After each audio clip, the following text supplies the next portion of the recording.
te prepara porque hoje você vai ver gringos e latinos ficando chocados com o Brasil. O que pra gente é normal, pra eles é inacreditável. E isso diz muito sobre quem nós somos. Cara, olha que absurdo isso. Um gringo chegando no Brasil e ficando chocado com algo que pra gente já virou rotina. Terapia. Aqui cuidar da mente é tão normal quanto cuidar do corpo, sem vergonha nenhuma. Uma coisa que me surpreendeu muito aqui no Brasil, além de quanto as pessoas cuidam da saúde física, é quanto as pessoas aqui cuidam também da saúde mental. É incrível o número de pessoas aqui que faz terapia e de como a terapia aqui é normal. É exatamente algo muito normal. Todas as pessoas, ou a maioria das pessoas fazem aqui. E falam isso sem vergonha. E, além de ser muito mais acessíveis aqui, é extremamente comum. Na Itália, não é por nada comum. Na verdade, quando você fala para um amigo, para uma pessoa que você faz terapia, geralmente, sabe, te olha estranho, como se você tivesse problemas. Aqui é algo extremamente normal, comum e muito mais acessível. E isso demonstra também de como a saúde mental pelos brasileiros é importante tanto quanto a saúde física. Eu acho isso incrível. E na Itália, inclusive, é extremamente caro. E tem também muito tabu sobre essa questão. E ainda a gente não desenvolveu um jeito, sabe, prático para a gente fazer terapia. Aqui é muito mais espontâneo, muito comum, e as pessoas falam sem problemas. O que vocês acham disso? É cultura ou não? Isso mostra muito sobre o brasileiro, mano. A gente é aberto, a gente fala, a gente sente. Enquanto em muitos países ainda tem tabu, aqui virou evolução cultural. O Brasil pode ter problemas, mas nisso estamos à frente, com orgulho. O cara largou a Finlândia e escolheu viver numa área simples do Brasil. Não por falta de opção, mas porque ele encontrou algo que dinheiro nenhum compra. Comunidade, gente de verdade, conexão humana no dia a dia. Tem muitas pessoas me perguntando: Emílio, o que você está fazendo? Por que você fica nesses lugares pobres e ruins? Pelo amor de Deus, cara, vai pra Zona Sul, lá é muito melhor. Ah, esse cara deve estar fugindo de alguma merda que ele fez no país dele, porque não tem como trocar a Finlândia pelo Brasil. Eu vou tentar te explicar. Então, eu tô aqui pelo mesmo motivo que todo mundo, por causa do dinheiro. Aqui é muito mais barato, eu não sou rico, eu preciso de economizar também. Aqui tem todas as coisas que eu preciso, muito perto, academia, 200 metros, tem lojas, qualquer coisa que eu preciso, aqui tem. Eu não tô tentando romantizar a pobreza ou nada disso, eu tô aqui simplesmente porque eu gosto mais daqui. Aqui as pessoas são mais amigáveis, aqui as pessoas são mais unidas, todo mundo se ajuda. Aqui é muito melhor. Aqui tem um senso de comunidade, eu gosto muito disso. Eu amo acordar todo dia e falar bom dia para os meus vizinhos e eles me responder de volta. Isso não aconteceria em vários lugares no Brasil, mas aqui é muito comum. Se eu estiver romantizando pobreza, foda-se, porque eu realmente sinto assim, eu gosto muito mais aqui. Isso é Brasil raiz. Aqui não é só sobre luxo, é sobre calor humano. O brasileiro transforma qualquer lugar em lar. E isso impacta quem vem de fora. O que ele viu foi o valor da simplicidade com dignidade. Uma venezuelana simplesmente dizendo que no Brasil ela tem acesso à saúde, consegue comprar suas coisas e viver com dignidade. Coisas básicas que no país dela viraram luxo impossível. Coisas que eu não sinto falta sendo uma venezuelana morando aqui no Brasil. Sem dúvida alguma, não tem nem comparação o Brasil com o meu país, Venezuela. Sem dúvida alguma, esse vídeo aqui tem que iniciar primeiro com os serviços básicos, como são planos de saúde. Aqui no Brasil eu consigo ter um plano de saúde e ir para o hospital a qualquer hora do dia e ser atendida.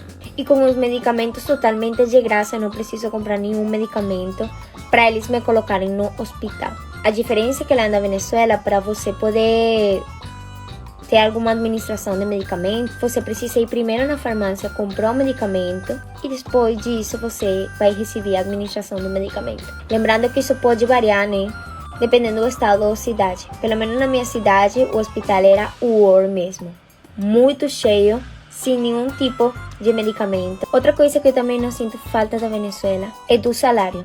Já que o salário que eu ganhava lá na Venezuela só dava para sobreviver. A diferença é que aqui no Brasil eu consigo ganhar meu salário, consigo comprar um telefone, consigo comprar uma cama. O que eu quiser comprar, eu consigo comprar com meu salário. Lá na Venezuela o salário só dá para comer e além disso o trabalho é muito forçado. Dando um exemplo para vocês, aqui no Brasil eu consigo ir no McDonald's pelo menos 4 vezes no mês, ou quantas vezes eu quiser. E lá na Venezuela, eu não conseguia nunca nem ir pro McDonald's, já que é muito caro. No próximo vídeo eu vou falar de que outras coisas não sinto saudade da Venezuela, que são... Isso bate forte porque a gente reclama muito, mas quando compara, percebe o valor que o Brasil tem. Aqui ainda existe oportunidade, acesso e possibilidade de crescer. Não é perfeito, mas é um país que ainda funciona. A gringa chega achando que o Brasil é só calor e praia e descobre que faz frio, que precisa aprender português e que o país não gira em torno do inglês como muitos imaginam. Coisa que ninguém te conta quando você vai para o Brasil. Faz frio no Brasil. Sim. Faz frio. Então, com certeza, não tem neve e tudo isso, mas tem frio no Brasil. E pra gente é difícil de acreditar porque eu acho que todo mundo pensa que o Brasil é um país, sabe, tropical, com calor, tudo isso. Mas não, tem inverno também. A segunda coisa é que tem poucas pessoas estrangeiras. Não sei se é por causa da pandemia, mas o marketing tipo dos estrangeiros do Brasil não é muito forte. E eu acho que os estrangeiros têm muitos preconceitos sobre o Brasil e não vêm aqui no Brasil. Então não tem muito estrangeiro. Ou se não todos os estrangeiros estão na mesma cidade. E se você está viajando, você tem que aprender português, porque não muitas pessoas estão falando inglês. Então você vai ter que aprender português, algumas palavras, e assim as pessoas vão te ajudar. Encontrei vários estrangeiros que estavam tipo, nossa, mesmo ninguém está falando inglês. É triste porque eles estão só ficando com as pessoas que estão falando inglês, que vêm de fora, eles não estão curtindo a vibe dos brasileiras. Então, eu acho que é importante para pessoas que vêm de fora de aprender português, que seja o mínimo. Isso mostra como o Brasil é autêntico. A gente não se molda ao mundo, o mundo que precisa se adaptar a gente. E quem faz isso vive a experiência real, a energia brasileira de verdade. Uma chilena que veio para o Brasil e virou outra pessoa, mais feliz, mais ativa, vivendo na praia, praticando esportes e encontrando um estilo de vida que transformou completamente quem ela era. ¿Cómo es vivir en Brasil? Para quien no sabe, yo soy de Chile y vivo hace 2 años en Brasil. ¿Qué es lo que hago aquí en Brasil? ¿Cuál es mi rutina? ¿Por qué Brasil y no otro país? ¿Cómo conseguí la nacionalidad brasilera? Todo esto lo vi en los comentarios, así que les voy a responder. Yo vivo en Vitória, Espíritu Santo, una capital súper segura, la gente es muy diferente, es mucho más acogedora, más educada que el chileno. Opinión personal. Donde vivo hace calor todo el año, o sea, sí o sí, mi rutina incluye playa. Soy otra persona, mucho más feliz. Otra cosa es que la gente aquí es muy deportista. En Chile era una persona sedentaria. Ahora hago 2 deportes, gym y natación. Literal, en el mar. Yo conseguí la nacionalidad porque mi mamá es brasilera. Vine aquí para estudiar en la universidad y para entrar en el mundo de la belleza. Porque para quien no sabe, aquí son súper buenos. Y belleza me refiero a cabello. Porque para quien no sabe, yo me hago el pelo yo sola. Entonces es una cosa que me apasiona. No sé si alguien ha comprado productos de pelo, pero son súper buenos. Incluso los baratos. Y los peluqueros aquí también son súper buenos. Siempre supe hablar el idioma, porque mi mamá habla portugués. Venía en las vacaciones e durante el año veia muitas séries em português. Então, para mim, o português e o espanhol é a mesma coisa. Eu até gosto mais de falar português. Cuando salgo aquí, los carretes generalmente son en la playa, sunset, porque al otro día todo el mundo está despierto temprano, corriendo en la playa. Y eso me encanta. Así que si tienes la posibilidad de cambiarte de país, te lo recomiendo mucho. Te enseño otras culturas y crea coraje. Si tiene más preguntas, póngalo en los comentarios. Besos! O Brasil tem isso, mano. Ele muda as pessoas. Aqui tem vida, tem movimento, tem energia. Não é só um país, é um estilo de viver. E quem entra nessa vibe dificilmente quer sair.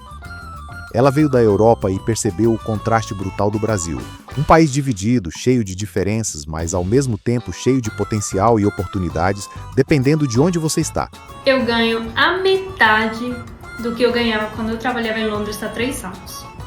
Mas eu moro melhor aqui no Brasil. E essa é a minha reflexão de hoje. O Brasil é um país muito, mas muito dividido. É um país de 2 realidades. Percebo que o pobre no Brasil é 500 vezes mais pobre que o pobre europeu. Mas o rico brasileiro é 1000 vezes mais rico. Eu percebi logo que eu mudei para o Brasil essa diferença, essa desigualdade social. Onde, principalmente vendo com a minha empregada, que em Londres eu nunca teria conseguido pagar, e no Brasil eu consigo, uma pobreza que ela transpassa a pobreza econômica. É uma pobreza intelectual. O Brasil é um país maravilhoso, mas com uma educação que não entrega para o brasileiro o que ele precisa para prosperar. um país tão diverso, tão dividido em muitas coisas. Eu estava até refletindo sobre isso agora com os colegas. O quanto o Brasil tem duas realidades. E quem vive com o salário mínimo, eu não sei como que vive. Agora, quem vive com o salário mínimo na Europa tem muita menos qualidade de vida. Eu acho o aluguel barato, eu acho o Uber barato aqui no Brasil. Mas eu acho viagens caríssimas, eu acho comida lá ser muito mais caro. E eu acho as possibilidades bem mais complexas. Porque existe toda uma estrutura econômica para a gente fazer com que o país prospere. E, por exemplo, um ponto super importante é um bom meio de transporte. A minha empregada lá em casa demora 2 horas para chegar, quando se pegasse o Uber ou fosse de carro, demoraria uns 20 minutos. Mas ela não tem a menor condição de aceitar isso. Mas o transporte no Brasil faz com que ela não tenha oportunidade econômica, porque 4 horas do dia dela estão perdidos em ir e vir. Quando que ela vai estudar? Quando que ela vai pensar em novas fontes de renda? Como que ela vai prosperar? Eu já tive uma pessoa falar: Cris, eu não consigo ir nessa entrevista de trabalho que você marcou comigo porque não tem dinheiro. Eu nunca tinha escutado isso. E o problema, como sempre, não é a desigualdade em si. O problema é a pobreza. Não é culpa do rico que você seja pobre. E não é problema termos rico. Isso demonstra que tem uma prosperidade, que tem uma atividade econômica, que tem oportunidade. O problema é ter gente tão pobre como tem no Brasil. Eu nunca tinha visto uma casa de tijolo. Nunca tinha visto. E aqui no Brasil eu vi várias vezes. São mundos tão separados, são realidades tão separadas, que tem vezes que parece que eu moro em uma condição, em uma bolha totalmente diferente de muitas pessoas no meu redor. Quando eu pego Uber, principalmente, vocês sabem, eu já falei várias vezes. Pego muito Uber, converso muito com eles. Gente, eu percebo uma falta de conhecimento básico, uma falta de desenvolvimento intelectual. E é isso que faz o Brasil ficar pobre desse jeito.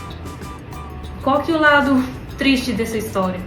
É que você fazer uma mudança na educação vai demorar uns 30 anos para você ver um resultado. Então é um muito longo prazo, mas o brasileiro muitas vezes pensa no curto prazo. Então morar no Brasil é maravilhoso, mas é maravilhoso para muitas poucas pessoas. Eu já morei em 3 países. Nunca vi essa diferença, me chocou tanto quando eu cheguei, de Londres, quando eu cheguei da Espanha. Esse abismo que existe entre a classe rica e a classe pobre no Brasil. Eu acho o rico riquíssimo, muito mais rico que na Europa. Só que tudo é mais caro aqui também. Eu vou para um restaurante e eu vou gastar muito mais que eu gastaria na Europa por comida muito pior. Sinto falar isso, mas é muito pior. Não tem alternativa de lazer. Não tem uma cidade que propõe movimento econômico. Tava até pensando nisso também no outro dia. Todo empreendimento em Goiânia, que é o que eu vejo. Empreendimento de escritórios, empreendimento residencial, elas não fomentam a atividade econômica lá. Você vai ter um paredão de 3 metros para cima, cada vez que você passar pelo lote que esse prédio ocupa, que cada vez te deixa mais afastado de você chegar caminhando em qualquer lugar. Já na Europa, você tem um empreendimento onde toda a base por baixo é comércio. E se eu estou caminhando para um lugar e eu vejo uma lojinha no caminho, é muito mais provável que eu entre, que eu veja, que eu gaste. E aí, qual que é a outra cara? Quando não é um empreendimento, é o espaço de lançamento de vendas. Tinha umas casinhas lá perto de casa, que tinha uma academia, tinha uma pizzaria. Hoje não tem mais nada. Hoje é o ponto de vendas de uma incorporadora. Mais uma vez, se destruiu um espaço de lazer, de vida na cidade, para vender um empreendimento que não pensa nesse movimento econômico. Então eu viajei um pouco aqui com esse discurso. A reflexão de hoje é um pouquinho mais prolongada. Estou achando muito complicado refletir menos de 3 minutos para vocês. Mas se tem uma coisa que eu queria deixar, é essa sensação de que o Brasil é tão separado, onde o pobre é tão pobre e o problema é esse. O problema é a pobreza, o problema não é a desigualdade. E o caminho que a gente tem pela frente é um caminho que vai muito na base da educação e de urbanismo.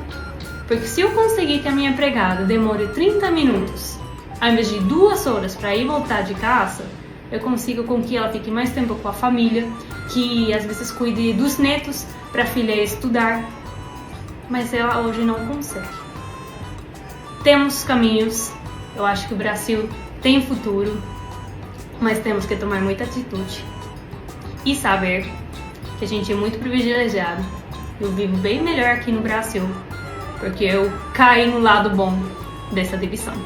E mesmo com todas as críticas, tem algo claro: o Brasil impacta. É um país gigante, complexo, mas com uma força absurda. Quem enxerga isso entende que, apesar dos desafios, existe um futuro poderoso sendo construído aqui.